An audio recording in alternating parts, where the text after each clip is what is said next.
Barakatah Yahweh, Barakatah Yahawashi, Bahasham, Rakahakwadash, Barakatum. First and foremost, I want to give all praises, glory, and infinite honors to Yahweh, Bahasham, Yahawashi. Double honors to the apostles and elders, a great millstone who rule and teach well. And peace and salutations to you sincere Akim out there, pushing this word in truth and sincerity to the four corners of the globe. May you brothers endure until the end. This is the brother Ra'aya with another video. And in this video, I'll be profiling a little bit of this article from endtimeheadlines.org titled, Pentagon Begins Preparing for Space Warfare as Threats from China and Russia intensify. The Pentagon is gearing up for a conflict in space as China and Russia deploy missiles and lasers that can take out satellites and disrupt military and civilian communications. And while that's the case to some extent, what the U.S. and these other heathen nations, specifically these other European Edomite nations, are building up these space forces for is to fight against the second coming of the Messiah, whom the world ignorantly refers to as so-called Jesus Christ, whose true name in the Paleo Hebrew is Yahawashi. And he doesn't have the appearance of an Edomite, a so-called white man with a brown stringy hair and a brown beard, but his true appearance is that of a so-called dark-skinned Negro with a white woolly beard and afro, which you can read about in Revelation chapter 1 around the 14th verse. Hey, what this is the war in heaven, which is about to take place, as spoken about in Revelation chapter 12. This is Revelation chapter 12. I'm going to start at verse 7. And there was war in heaven. And this isn't speaking about a war in the spiritual realm between so-called God or the Most High, whose true name is Yahweh, and the spiritual demon Satan. When you have an understanding of the scriptures, you know that Satan doesn't have a free will of his own and does only what the Most High allows him to do. Just read Job chapter 1 and chapter 2. If you can receive it, Satan is actually the top left-handed angel of the Most High. This war in heaven is again speaking about Yahawashi and the fleet of chariots, which people ignorantly refer to as so-called UFOs, fighting against these heathens, chiefly these Edomites and their military might, their space forces. And according to the scriptures, there are three heavens. The first heaven, which is the regular sky, the air we breathe. The second heaven, which is space. And the third heaven, where the Most High dwells, the spiritual realm. And this war in heaven is going to take place in the first heaven and low orbit space of the second heaven, where these satellites and other space platforms are. And there was war in heaven, Michael and his angels, because the archangel Michael is also returning with Yahawashi, and his angels are again those fleet of chariots piloted by the angels of heaven, which also have the appearance of so-called Negroes with woolly beards and afros, fought against the dragon. And the dragon is Esau Edom's current and final power structure that's in control of the planet right now. The last leg of the fourth beast in Daniel chapter 2, those iron toes mixed with miry clay, the reincarnated Roman Empire, the NATO-EU alliance that the U.S. is a part of, and the dragon fought and his angels, and the angels of the dragon being his military might, his fighter jets, as well as these different space forces that the U.S. and these other European Edomite nations are setting up.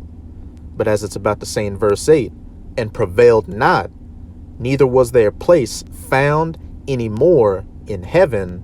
Hey, Esau Edom only wins in the movies. This isn't going to be like Independence Day, where the people of Earth fight against the aliens and win with a computer virus. When Esau Edom and his different space forces the dragon and his angels try to fight against Yahushai and the armies of heaven, those fleets of chariots, it's going to be a first round knockout, no contest. Verse 9, and the great dragon was cast out, that old serpent called the devil and Satan, which deceived the whole world. He was cast out into the earth, and his angels were cast out with him. Point blank, period. And when we see information like this coming out, talking about how the Pentagon's preparing for space warfare, that just lets us know how close we are to the war in heaven and Yahushai making his second coming. This is Isaiah chapter 66, verse 15. For behold, Yahweh will come with fire, and with his chariots like a whirlwind. Again, the chariots are what people have been ignorantly referring to as these so-called UFOs. And what have we been seeing take place heavily over the last couple of years? A high uptick in chariot sightings all across the planet. And it's been to the extent that these different heathen governments have had to admit to their existence and to say that, look, we're coming up with these different agencies to deal with them. And also, they're coming up with these space forces to try to combat Yahushai and the armies of heaven, to render his anger with fury and his rebuke with flames of fire. Those chariots and Yahushai, the Archangel Michael, are coming to do two things: to save the elect of the nation of Israel. The nation of Israel consisting of you so-called Negroes, Latinos, and Native Americans, as well as the Israelite foreigners who look like these heathen nations. The chariots are going to be the vehicles of our salvation, but they're also coming to make war against these heathens, chiefly the Edomites, the dragon and his angels, and to fight against them and just completely wipe the floor with them. This is Revelation chapter 19. I'm going to start at verse 11, and the header reads, it says the coming of so-called Christ, but it should read the coming of Hamashiach, or the anointed. And I saw heaven opened, that war in heaven, and behold, a white horse. And horses in the scriptures can be symbolic for power. And this is talking about that massive fathership chariot that Yahushua is going to return in, which you can further read about in 2nd Esdras chapter 13, where when Esdras saw this chariot, it was so massive that he couldn't see the end of it. Think about Independence Day, how big those ships were. And he that sat upon him was called faithful and true, and in righteousness he doth judge and make war. Again, to render his anger with fury and his rebuke with flames of fire, making war against you heathen nations, chiefly you Edomites. His eyes were as a flame of fire, and on his head were many crowns, symbolizing that when Yahushua makes the second coming, he's taken away the rulership of you heathens, and he had a name written that no man knew but he himself. And he was clothed with a vesture dipped in blood, and that's symbolic for the mass death and destruction that Yahushua and the armies of heaven are going to be bringing, again, specifically towards you Edomites. Real quick, this is Isaiah chapter 63. I'm going to start at verse 1, and the header reads, God's, Yahweh's vengeance on the nations. For what? Afflicting the apple of his eye, the children of Israel. And when you read Psalms chapter 83, at the top of that list of the heathen nations that came against the children of Israel are you Edomites. Who is this that cometh from where? From Edom, with dyed garments from Basra. And Basra was a ancient chief city of the Edomites. And modern day spiritual Basra would be the United States of America, who's preparing for space warfare against China and Russia, as they say, the Pentagon in the United States, in spiritual Basra. Who is this that cometh from Edom with dyed garments from Basra? This that is glorious in his apparel, speaking of Yahushai, traveling in the greatness of his strength. I that speak in righteousness, mighty to save.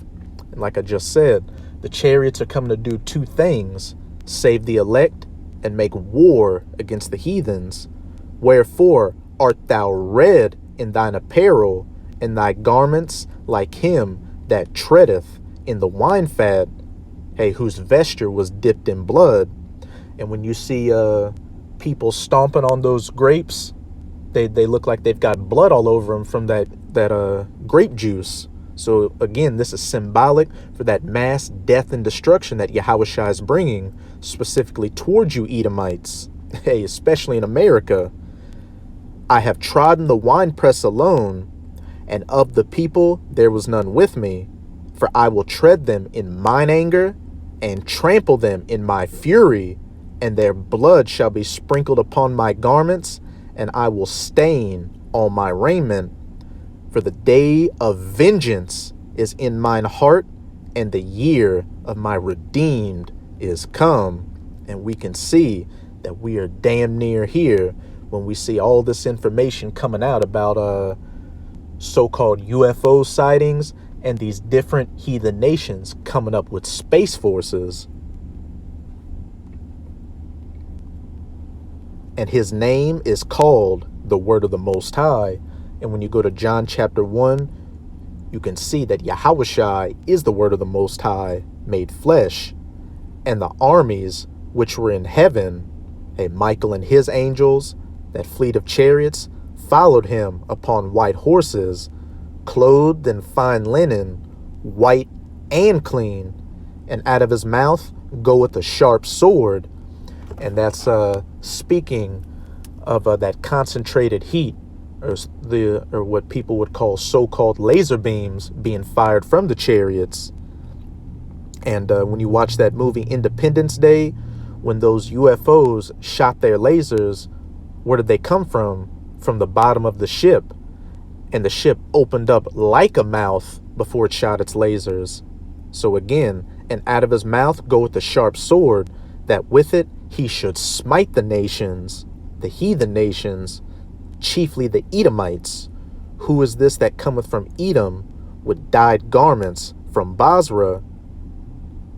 And he shall rule them with a rod of iron, and he treadeth the winepress of the fierceness and wrath of the Almighty God.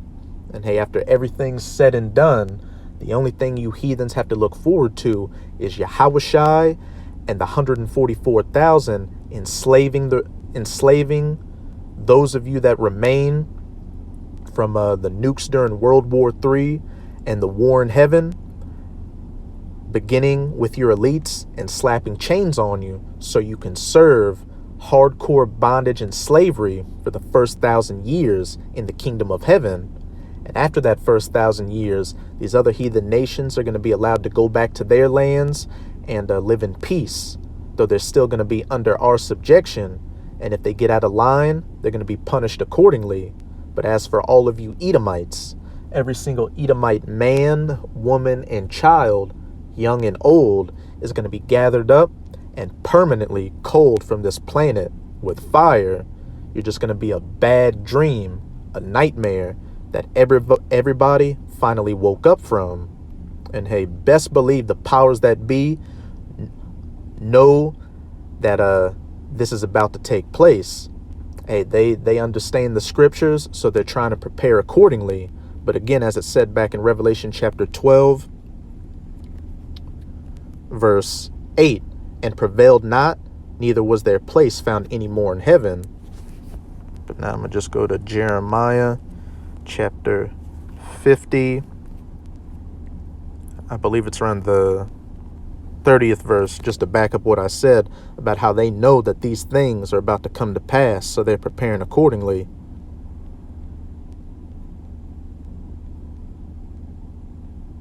This is Jeremiah chapter 50, verse 43. The king of Babylon hath heard the report of them. Heard the report of who? The prophets of the Most High, the men of the Lord, chiefly through GMS or Great Millstone, as well as the brothers that come in the spirit of GMS, going out onto the highways and byways preaching this word, as well as putting up video epistles like this, perfectly breaking down the scriptures and letting everybody know what's about to take place.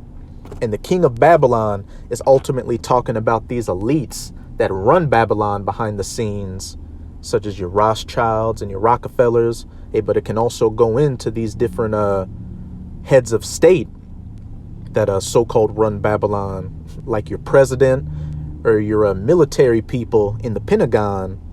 And one thing I'll never forget is that during Donald Trump's presidency, who was the president that authorized the U.S. Space Force, he made a tweet that was quickly taken down that said, I bet and he said black Hebrew Israelites, which were not the black Hebrew Israelites, were simply the Hebrew Israelites, because you have the Southern Kingdom who do look like your so-called Negroes, so-called African Americans, black, etc., but then you've also got the Northern Kingdom, which is the so-called Latinos and Native Americans, and you've also got the Israelite foreigners who look like these heathen nations. But Donald Trump's tweet said, I bet the black Hebrew Israelites are happy to see that we're tearing each other apart in this country, showing, hey, that the king of Babylon, these higher ups, hey, they watch the prophets, they've heard the report of them, and see that everything we're saying is coming to pass, so they're trying to prepare accordingly. And his hands waxed feeble, anguish took hold of him, and pangs as of a woman in travail. And hey, anguish is really going to take hold of them when they see that when Yahushua returns with the armies of heaven, their puny space force won't stand a chance against them. So that's it with this video. With this video, I hope you sincere Akim and Akwath were edified. Just keep strong. As we can clearly see, we're almost out of this final wicked captivity of the heathen nations, chiefly of the Edomites. And as always, I'm going to say Abad Babal, Kwam Yasharala, and until next time, Shalom.